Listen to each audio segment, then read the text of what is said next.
Hola a todos, les saluda el Paz Dani y hoy quiero continuar con la serie de devocionales que estamos llevando para que sigamos en contacto como iglesia y sigamos creciendo en fe en este tiempo de cuarentena. Hoy el tema de hoy se titula Cree y serás salvo tú y tu casa, y vamos a estudiar, así que les invito a que agarren su Biblia y que se vayan conmigo al libro de Hechos capítulo 16 del versículo 25 al versículo 34 y leo para ustedes.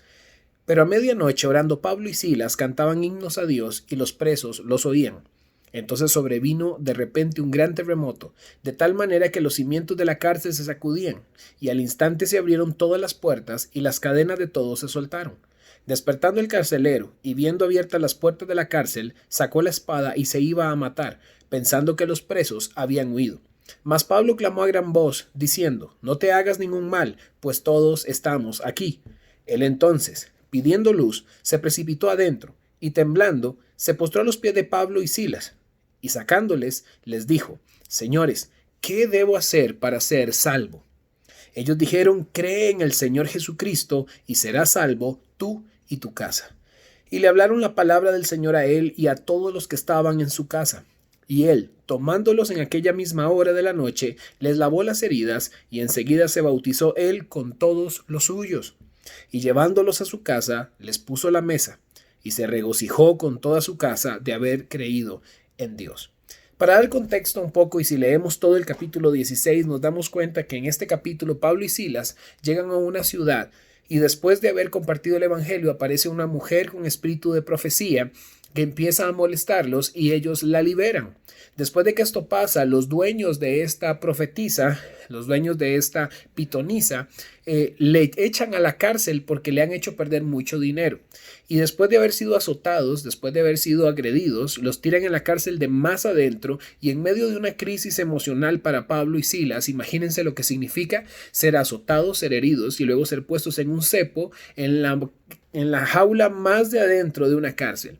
Pablo y Silas estaban en una crisis personal. Pero en medio de esa crisis personal, ellos hacen lo que aprendimos en el devocional pasado. Se mantuvieron obedientes en medio de la crisis, y dice aquí que empezaron a adorar. Y luego pasa algo sumamente interesante que quiero que prestemos atención y aprendamos hoy. Porque vamos a ver hoy una nueva crisis en la Biblia y cómo la voluntad de Dios operó en medio de esta crisis. Pero esta crisis no es la crisis de Pablo y Silas. Vamos a hablar de la crisis del carcelero. En esta crisis vemos un Pablo y Silas obedeciendo sin importar su circunstancia. Están heridos, están lastimados, están dolidos, están apresados, están en un cepo. Los que no saben lo que es un cepo, es una herramienta que se utilizaba antes para amarrar las manos, a veces el cuello con las manos, o las manos y los pies en posiciones incómodas. Después de haber sido azotados, ser puestos en un cepo, ellos se mantuvieron en obediencia sin importar la circunstancia, adoraron a Dios. Luego vemos que lo que era una crisis para ellos, Dios lo usa como oportunidad para alguien más. Y en este caso es el carcelero. Dios utiliza la crisis de Pablo y Silas para alcanzar a otra persona, y en este caso es el carcelero. Él tenía control de todo. Él era el encargado de la cárcel en ese momento. Él era el hombre de autoridad, el hombre de poder, el hombre de control. Pero en un segundo su circunstancia cambia y pasa de ser el que tenía el control absoluto a ser el que se iba a quitar la vida. Este hombre, al ver todas las puertas abiertas, al ver que después de este temblor Dios hace que todas las cadenas se caigan y las puertas se abran, este hombre saca su espada y se va a intentar matar, porque él sabía la consecuencia que iba a tener por haber dejado escapar a todos los reos. Pero veamos la crisis en la que Dios lo mete, porque el que abrió las puertas fue Dios, el que trajo esto fue Dios.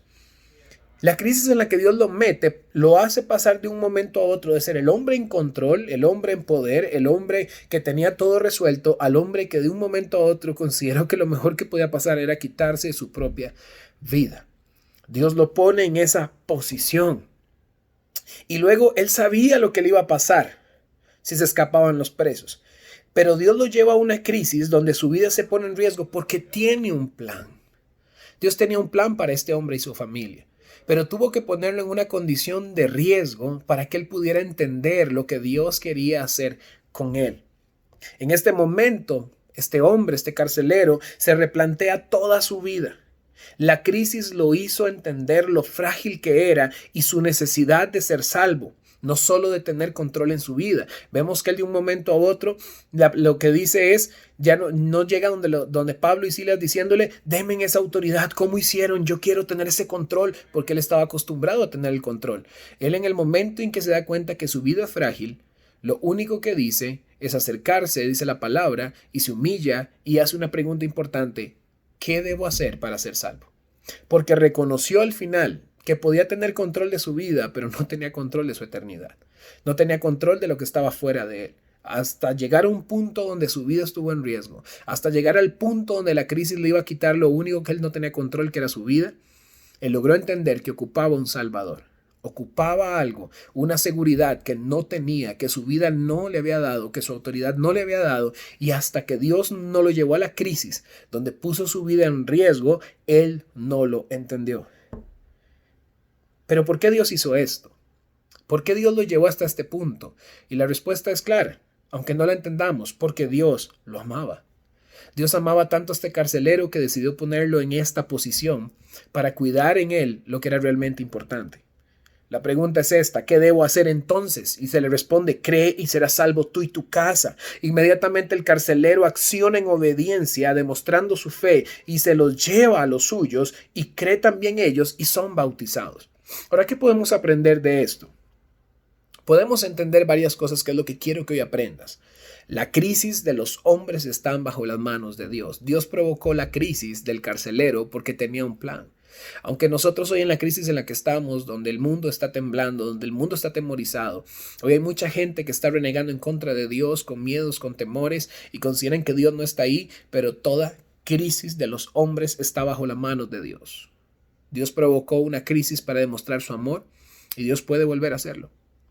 Y no solo eso quiero que entiendas, sino que aquello que tiene el poder para destruir tu vida es el puente que te hace reconocer tu real necesidad por un Salvador. Tal vez hasta este momento nunca habías sentido la muerte tuya o de los tuyos de forma tan cercana, nunca habías tenido tanto miedo sobre algo, y en este es el mejor momento en el que tú puedes recapacitar y reconocer si realmente tienes una relación con Dios, o plantearte qué va a pasar contigo si la muerte te alcanza. Es este punto de dolor, esta circunstancia que está pasando, la que te hace replantearte todo, de qué te sirven tus títulos, tu nombre, tu dinero, de qué te sirve todo lo creado. Por eso la palabra dice, ¿de qué le sirve al hombre ganar el mundo si pierde su alma? ¿De qué te sirve a ti todo lo que tienes si no te puedes salvar? Necesitas un Salvador.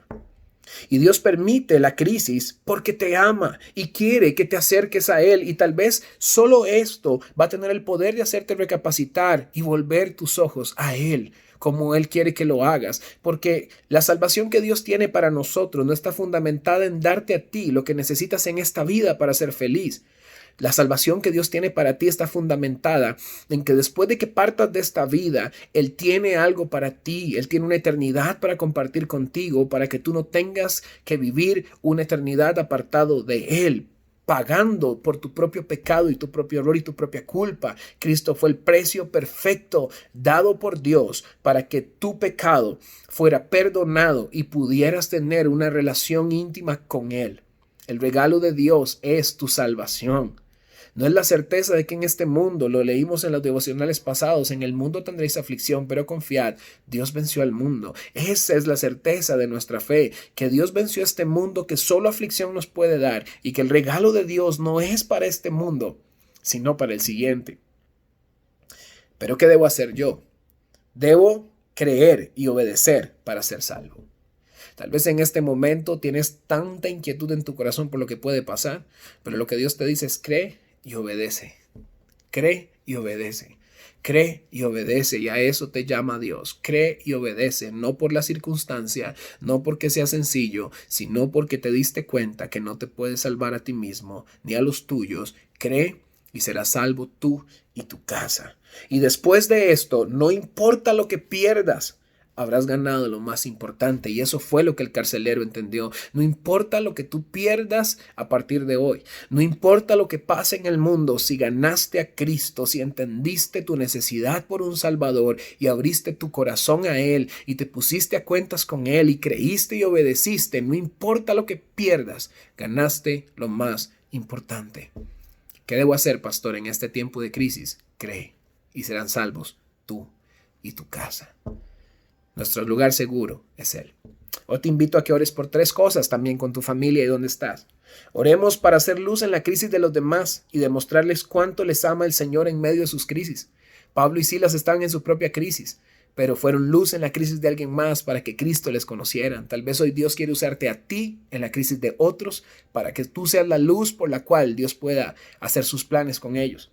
Oremos para ser valientes en medio de nuestras propias crisis, para confiar en el Señor, para creer, para que nuestras familias se llenen también de esa fe y puedan ver a Jesús como esta crisis nos está enseñando a verlo. Y ora también por los gobernantes, autoridades y personas que están luchando a diario contra esta enfermedad.